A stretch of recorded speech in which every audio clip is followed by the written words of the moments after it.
하나님께서 오늘 저에게 주시는 말씀은 출애굽기 34장 29절과 30절의 말씀입니다.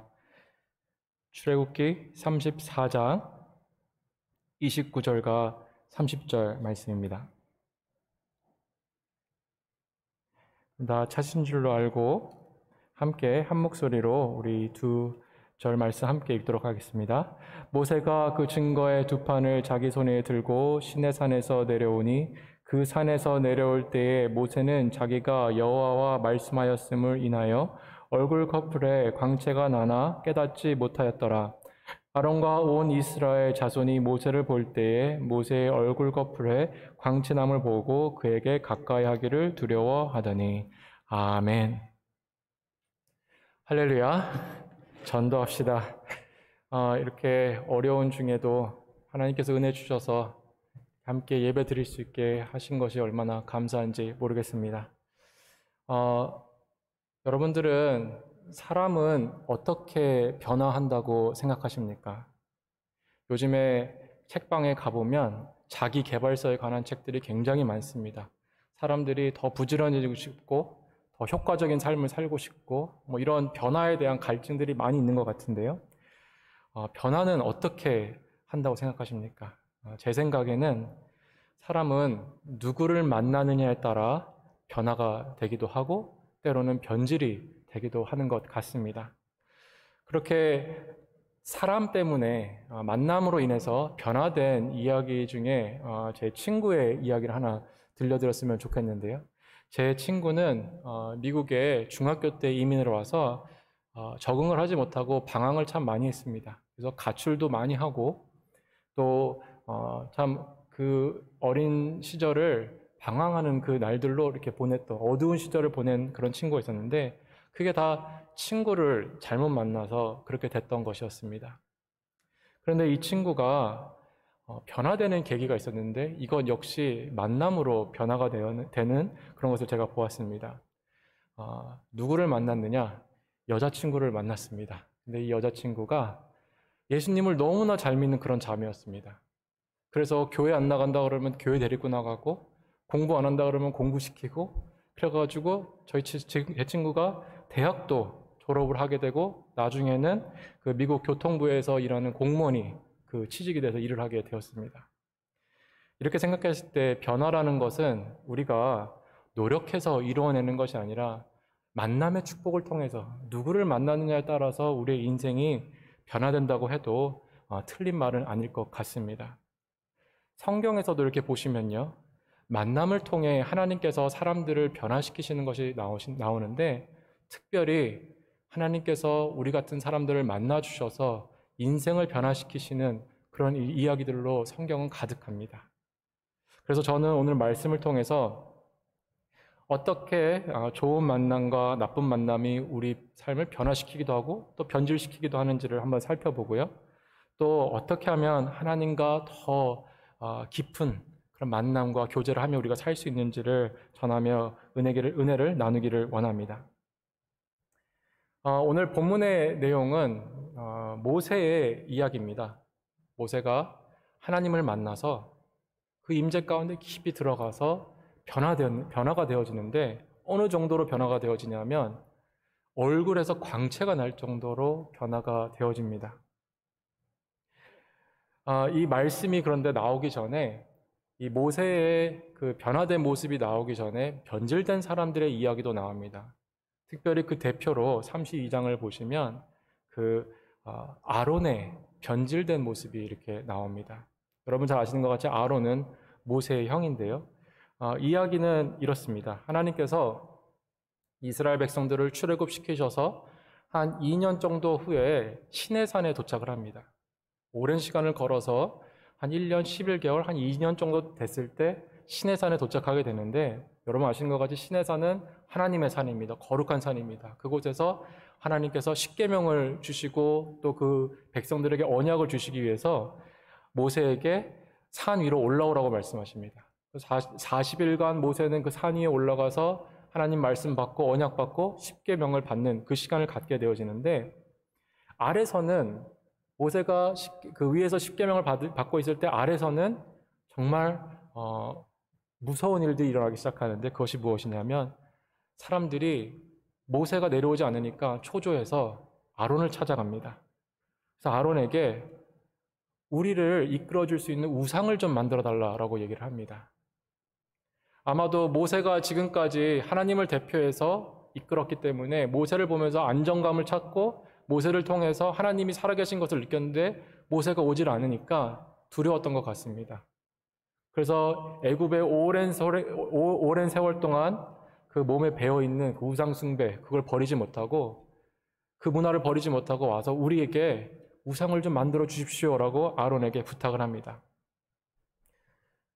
이렇게 말도 안 되는 요구를 했음에도 불구하고 아론은 이상하게도 그들의 말을 들어줍니다. 어쩌면 그들의 그런 압박 때문에 혹은 그들의 말에 설득되어서 그랬는지 모르겠는데요. 아론은 그들에게 너희들의 금가락지를 다 가지고 오라라고 말을 합니다. 애굽에서 가지고 나왔던 그 금가락지, 하나님의 축복으로 다 얻어서 가지고 나왔던 그것을 우상을 만드는 데 사용합니다. 그리고 금송아지를 만들어서 사람들에게 이렇게 말을 합니다. 이것이 너희를 애굽에서 건져낸 신이다라고 말을 합니다. 그리고 내일 우리 함께 화목제를 드리자 그러면서 이 우상 앞에서 잔치를 벌입니다. 아까 제가 말씀을 시작할 때 만남을 통해서 사람이 변화되기도 하고 변질이 된다고도 말씀드렸는데요. 이 아론과 이 우상 숭배자들의 만남이 어떤 변질을 만들었는지를 우리는 이 이야기를 통해서 보게 되어집니다. 저는 이 말씀을 보면서 또 한 가지 생각나는 그 말씀이 있었는데 창세기 3장에 나온 여러분 잘 아시는 아담과 하와가 뱀을 만나서 그 유혹에 빠져서 하나님을 떠나게 되는, 죄를 범하게 되는 그 이야기였습니다. 아론이 우상 숭배자들을 만나서 변질되고 아담과 하와가 그 뱀을 만나서 변질되어진 것과 같이 만남은 이렇게 우리를 넘어뜨리기도 하고 때로는 우리를 세워주기도 합니다. 저희가 오늘 말씀을 통해서 한번 잘 생각해 봐야 할 것은 하나님께서도 만남을 통해서 역사하시지만 마귀도 만남을 통해서 역사한다는 것입니다. 성경은 분명 이 세상에는 하나님께 속한 자들이 있고 마귀에게 속한 자들이 있다라고 말씀을 합니다. 세상은 그렇게 하나님의 통치를 받는 사람들도 있는가 반면에 마귀의 조종을 받는 사람들도 있습니다. 그러면 우리는 누구를 만나느냐? 이것을 굉장히 중요하게 생각을 해야 합니다. 내가 누구와 지금 시간을 많이 보내고 있느냐? 누구의 이야기를 듣고 있는가? 이런 것들에 대한 관심을 좀 가질 필요가 있습니다.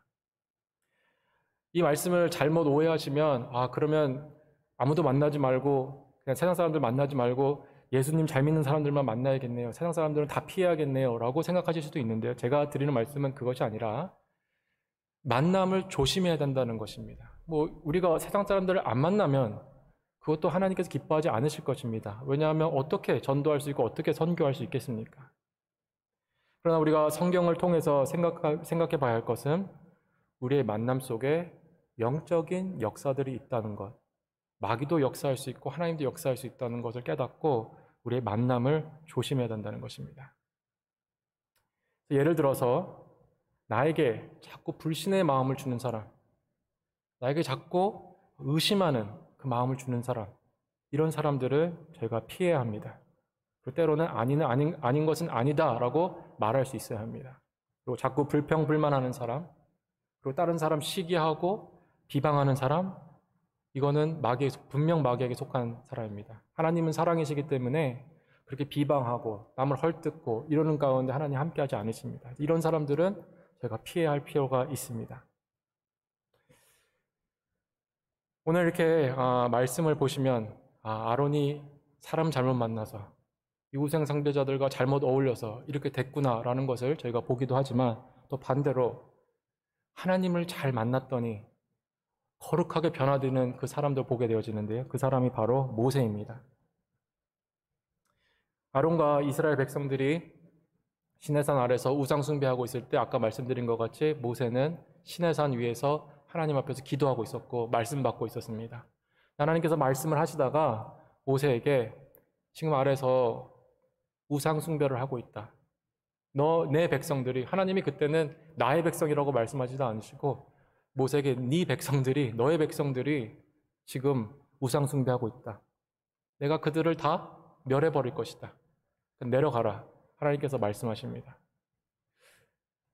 그렇게 여러분, 그런 하나님과 만남 가운데 이런 이야기를 들었을 때 우상 숭배를 그 아래서 하고 있고 또 자기를 가장 앞에서 도와야 될 형이 앞서서 우상을 만들고 있다는 그러한 이야기를 들었을 때 모세가 얼마나 절망했을 거예요. 그리고 또 나아가서 얼마나 화가 났을 거예요. 아마도 저였다면 알겠습니다 하나님, 바로 내려가겠습니다. 그래서 하나님 심판을, 진노를 거기 다 퍼부었을 것입니다. 하지만 모세는 이런 절망 앞에서 오히려 하나님 앞에 나아가 중보합니다. 하나님 용서해달라고 간절히 기도합니다.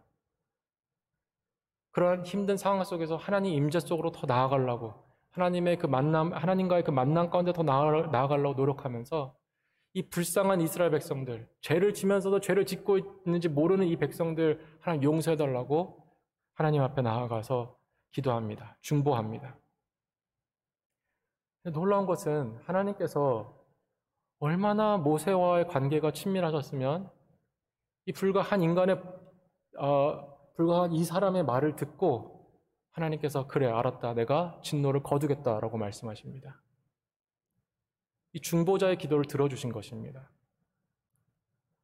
하지만 공의의 하나님께서 그들을 다 멸하진 않지만 그들의 벌을, 공의의 하나님께서 그들의 죄를 그냥 두실 수 없기 때문에 벌을 내리시는데 레이지파를 통해서 3,000명의 우상 숭배자들을 다 처결하십니다.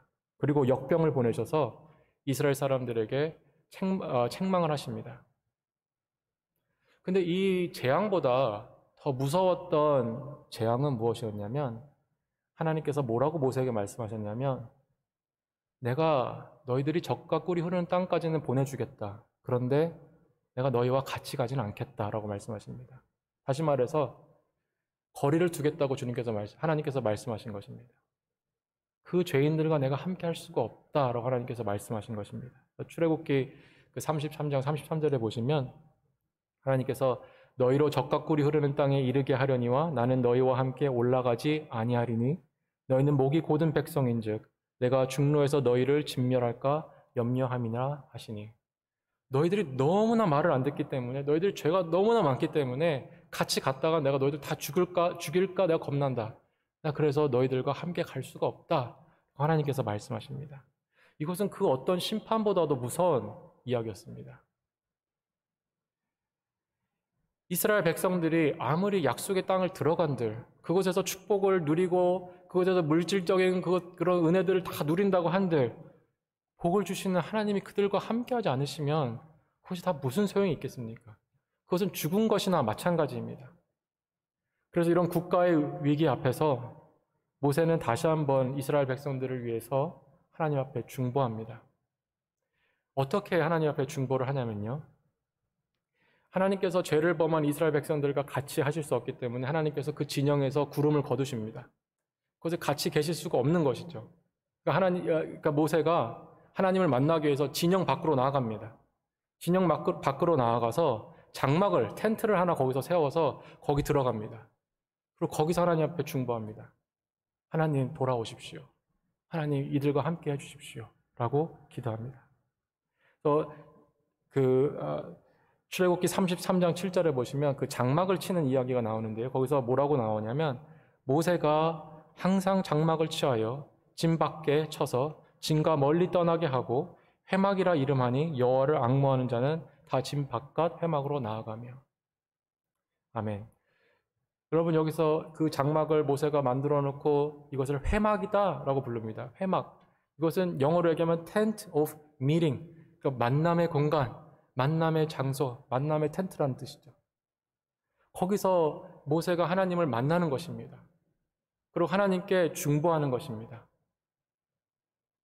그 32장의 내용을 여러분들 기회가 되실 때 33장, 32장 이 내용을 이렇게 좀 보셨으면 좋겠는데, 그 내용을 이렇게 보시면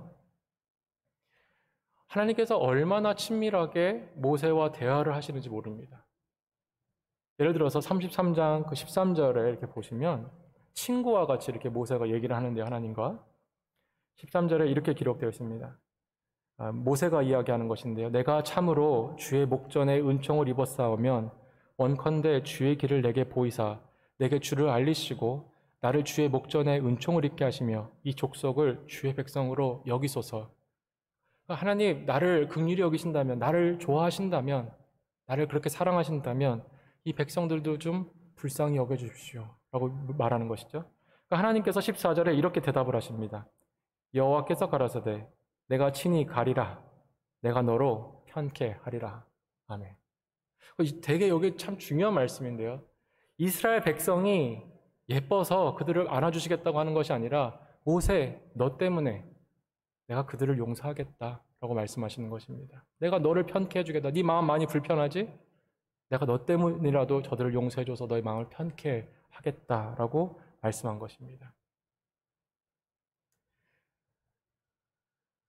그리고 그곳에서 그 유명한 일이, 그 사건이 일어나는데요. 모세가 하나님께 너무 친밀한 그 만남 가운데 들어가니까 모세가 하나님 앞에 기도합니다. 하나님, 나는 하나님의 영광스러운 얼굴을 한번 보고 싶습니다.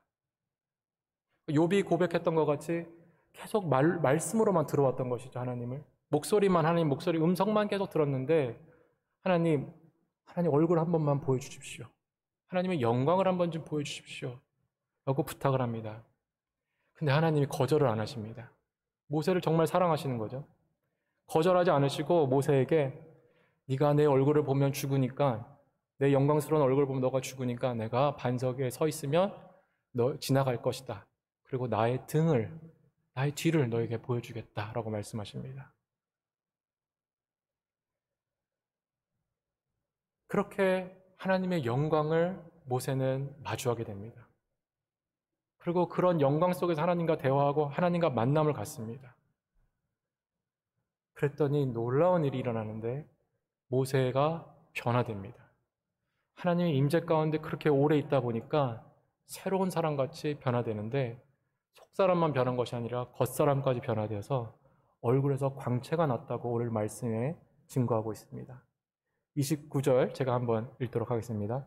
모세가 그 증거의 두 판을 자기 손에 들고 시내산에서 내려오니 그 산에서 내려올 때에 모세는 자기가 여호와와 말씀하였음을 인하여 얼굴 꺼풀에 광채가 나나 깨닫지 못하였더라. 30절입니다. 아론과 온 이스라엘 자손이 모세를 볼 때에 모세의 얼굴 꺼풀에 광채가 남을 보고 그에게 가까이 하기를 두려워하더니. 아멘. 모세의 그 변화된 모습을 모세는 몰랐습니다. 내가 이렇게 변화된지도 모르고 있었습니다. 그런데 사람들이 그걸 알고 겁을 먹기 시작한 것입니다. 그리고 모세의 얼굴을 보면서 하나님 살아계시는구나 라는 깨닫고 하나님의 영광을 간접적으로 보게 되고 하나님의 말씀을 모세를 통해서, 그 중보자를 통해서 듣게 되어집니다. 모세가 하나님을 만났을 때 이렇게 놀라운 일이 일어난 것입니다. 그렇다면 오늘 말씀의 핵심은 무엇일까요? 성경을 해석할 때 너무나 중요합니다, 이 부분이. 제가 강조하고 또 강조해야 되는 그 말씀이라고 생각하는데, 말씀을 해석할 때 우리가 이 말씀을 보면서 그래, 모세처럼 열심히 우리도 골방에 들어가서 기도하고 하나님을 만나면 모세처럼 우리도 변화될 수 있구나 라고 생각하면 안 됩니다. 이 말씀이 우리에게 그것을 가르쳐주고 있는 것이 절대로 아닙니다. 근데 우리는 말씀을 해석할 때 자꾸 착각합니다. 나도 이렇게 하면 될 수 있겠지라고 착각을 하는데, 그 이유는 우리가 얼마나 죄가 많은 사람들인지를 까먹기 때문에 그렇습니다. 우리는 이 말씀을 보면서 우리가 모세라고 착각을 합니다. 모세에게 대입을 시켜서 나도 이렇게 하면 될 수 있겠구나 생각을 합니다. 그런데 출애굽기가 우리에게 전하고자 하는 말씀은 우리는 모세와 같은 사람들이 아니라 이스라엘 백성과 같은 죄인들이라는 것입니다. 이스라엘 백성과 같은 죄인들이기 때문에 하나님과의 깨진 관계를 회복시켜 줄 수 있는 모세와 같은 중보자가, 그 하나님과 친밀한 그 사람이 우리에게 필요하다는 것을, 우리를 대신해서 만나게 해줄 수 있는 그 사람이 필요하다는 것을 성경은 우리에게 가르치고 있는 것입니다. 로마서 3장 23절 여러분 잘 아시는 말씀 사도 바울이 이렇게 말씀하지 않으십니까? 모든 사람이 죄를 범하였음에 하나님의 영광에 이르지 못하더니 그 누구도 하나님의 영광에 이를 수 없다는 것입니다. 모세는 하나님께서 특별하게 세운 사람입니다. 그 사람은 특별 케이스입니다. 그 외에 모든 사람들은 하나님의 영광에 이를 수 없고 그분과 만날 수가 없는 사람들입니다. 얼마나 절망적입니까? 하나님을 만나야 변화가 되는데, 하나님을 만나야 이 죄악에서 자유함을 얻게 되어지는데, 하나님을 만나야 새로워지는데 하나님을 만날 수가 없다는 것입니다.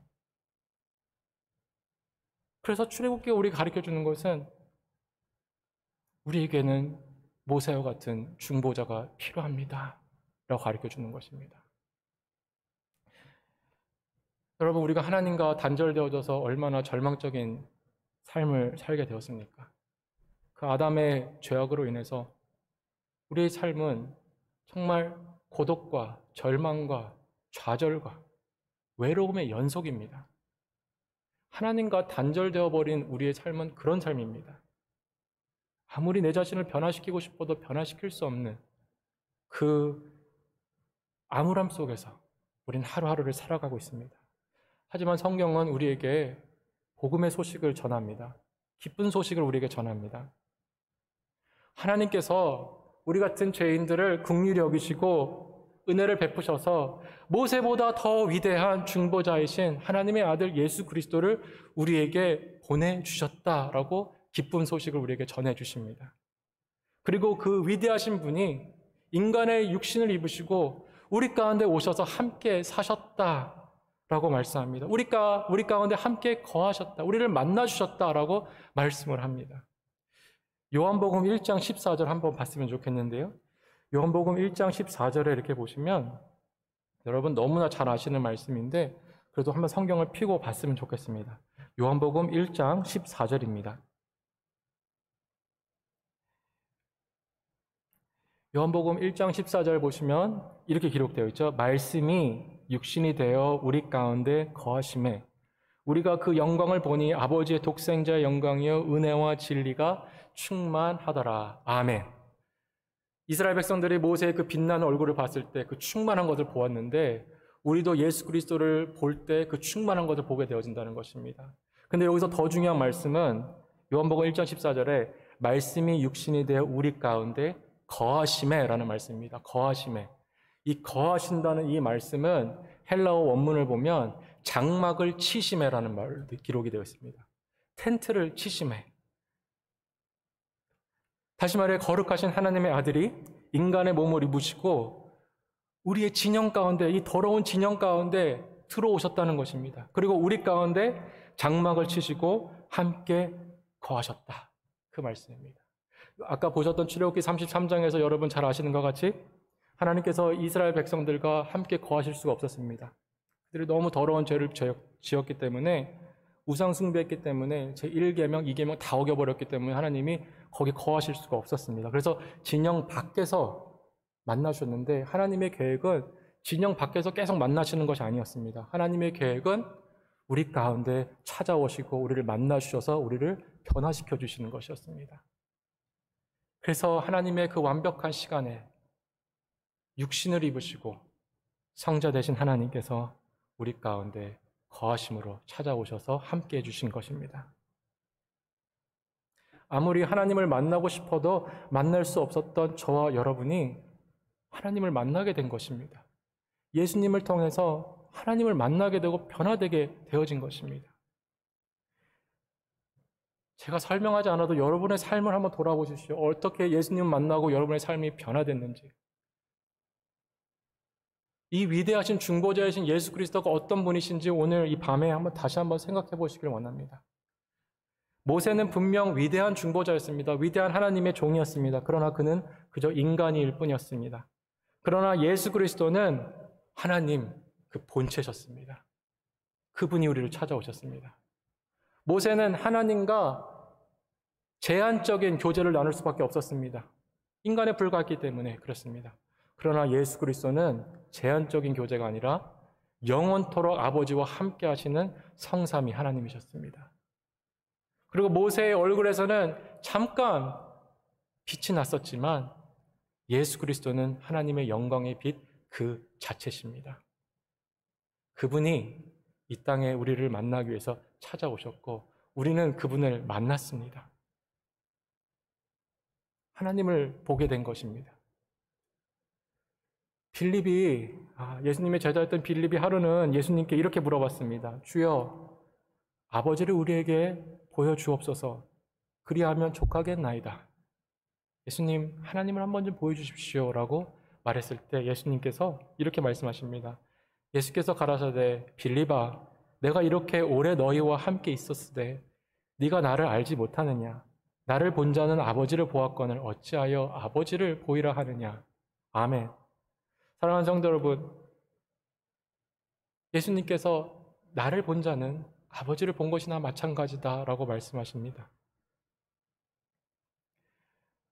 모세는 하나님의 얼굴을 보고 싶어도 볼 수가 없었죠.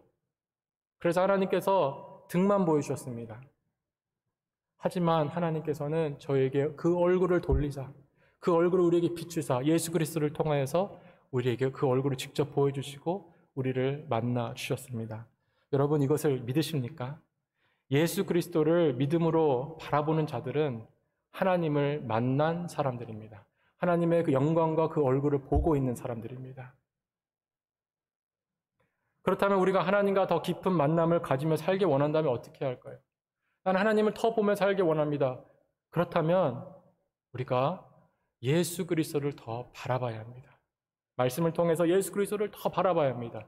예수 그리스도를 바라볼 때 우리는 하나님을 만나게 되어집니다.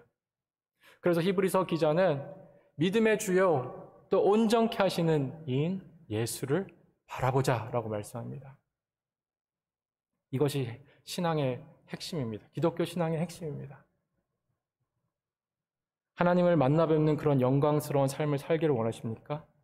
그러면 이 땅에 우리를 만나 주시기 위해 찾아와 주신 하나님의 아들 예수 그리스도를 바라보십시오. 말씀을 통해 그분과 만나고 교제하십시오.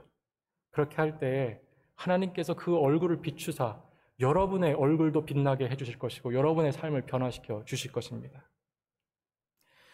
저는 복음을 이렇게 전하면서 항상 마음 가운데 무거운 짐이 하나 있습니다. 그것은 우리가 가지고 있는 잘못된 오해를 좀 풀고 싶다는 마음이 있습니다. 왜냐하면 제가 그런 오해가 참 많이 있었습니다. 저는 어렸을 때부터 신앙생활을 했는데 20대까지만 해도 하나님을 만나는 것이 제 열심과 노력으로 되는 것이라고 생각을 했습니다. 그래서 매주 금요 철야 예배에 나가서 밤늦게까지 새벽까지 3, 4시간, 5시간씩 기도했습니다. 그리고 영적인 은사를 많이 사모하고 방언기도 하고 성령의 역사에 초점을 맞추면서 나도 주님을 경험하고 싶다, 주님을 만나보고 싶다라는 그 생각으로 그렇게 20대를 그렇게 보냈는데 하나님 많은 은혜 주신 건 사실입니다. 많은 은혜 주셨는데 한편으로 마음에 뭔가 항상 빈 것 같은, 부족한 것 같은 그런 것이 있었습니다. 그런데 저의 그런 신앙생활을 바꾸는 일이 한 사건이 있는데 그것이 제가 20대 중반에 어떤 목사님의 설교를 듣고 복음이 이것이구나 라는 것을 깨달을 때였습니다. 내 노력으로도 만날 수 없는 그 하나님을 바다와 같은 그 사랑으로 그 은혜로 하나님은 나를 찾아와 주셔서 나를 만나 주셨구나. 내가 노력해서 만나는 것이 아니라 하나님이 직접 몸을 낮추시고 나를 찾아와 주셨구나. 그렇게 하나님은 나를 만나고 싶으시구나. 그리고 나를 그렇게 불쌍히 여겨주시는구나. 그리고 벌레만도 못한 나를 위해서 그렇게 죽어주셨구나. 라는 그 복음을 깨달았을 때 너무나 심플한 이 복음, 어렸을 때 초등학교 때부터 들었던 이 복음이 저에게 다시 한번 하나님의 음성으로 들려왔을 때 제가 율법에서 자유케 되는 그런 은혜를 경험할 수가 있었습니다. 그래서 저는 오늘 이 말씀을 전하면서 여러분들에게 말씀을 오해하지 맙시다 라고 말씀드리고 싶습니다. 하나님은 여러분들에게 지금 열심히 노력을 해서 뭔가 특별한 영적인 체험을 해서 하나님을 만나라고 말씀하고 계신 것이 아니라 내가 너희를 만나기 위해서 장막을 치고 이 가운데 찾아오지 않았느냐, 왜 나를 바라보지 않느냐라고 하나님께서 말씀하시는 그 소리를 들을 수 있기를 주님으로 축복합니다. 여러분, 그것은 놀라운 역사적인 사건입니다. 우리 가운데 하나님이 찾아오셨습니다. 우리는 그것을 믿기만 하면 됩니다. 그래서 사도 바울은 고린도 후서 4장 6절에 너무나 멋진 말씀을 하는데 이렇게 말씀합니다.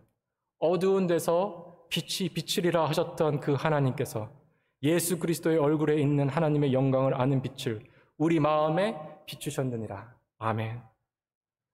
하나님께서 그 빛을 비추라 태초에부터 말씀하셨던 그 말씀을 이루시기 위해서, 우리 삶 가운데 비추시기 위해서 아들을 보내시고 그 하나님의 영광을 그분을 통해서 보여주심으로 우리 마음 가운데도 비추시고 그 빛으로 오늘도 우리를 변화시키고 계신다는 것입니다. 변화되기를 원하십니까? 예수님 앞에 더 가까이 나오십시오. 그 복음 더 붙드십시오. 나는 부족하지만 주님은 나를 사랑하신다. 나는 연약하지만 주님은 그 시작하신 선하신 일을 이루실 것이다. 그 복음을 꼭 붙드십시오. 그렇게 할 때에 여러분, 모세가 경험했던 그 하나님보다, 엘리야가 경험했던 하나님보다 여러분은 더 크신 그 하나님을 예수 그리스도를 통해서 경험하게 될 것입니다. 그리고 그런 만남을 통해서 하나님께서 여러분을 성화시키실 것입니다. 우리 함께 기도하시겠습니다. 거룩하시고 존귀하신 하나님 아버지, 감사합니다. 오늘 이 시간 우리가 주님의 말씀을 받고 아멘으로 화답합니다. 우리의 노력으로, 우리의 얼마 안 되는 그런 열심으로 되어지는 것이 아닌 것을 알게 하여 주시옵고, 예수 아니면 그 누구도 하나님 앞에 설 수 없다는 것을 알게 하여 주시고, 오늘도 복음 붙드는 저희들 되게 하여 주시고, 내일도 하나님 앞에 서는 그날까지 복음들 붙들고 승리하는 저희들 되게 하여 주시옵소서. 하나님, 저희가 코로나 이 어려운 시기를 보내면서 교회 나올 수 없고 함께 모여서 예배 드릴 수 없기 때문에 정말 믿음이 시들어가는 것 같은 그런 힘든 상황들을 보내고 있습니다. 하지만 하나님께서는 교회에서만 역사하시는 분 아니시라 우리의 삶의 어떤 영역에서든지 역사하시고 그 그리스도의 빛을 비추시는 분인 줄로 믿사오니 우리의 삶의 그 모든 곳에서 그 빛을 바라보며 승리할 수 있는 저희들 되게 하여 주시옵소서. 오늘 시간도 우리에게 은혜 주신 주님 감사드리며 주 예수 그리스도 이름으로 간절히 기도했습니다. 아멘.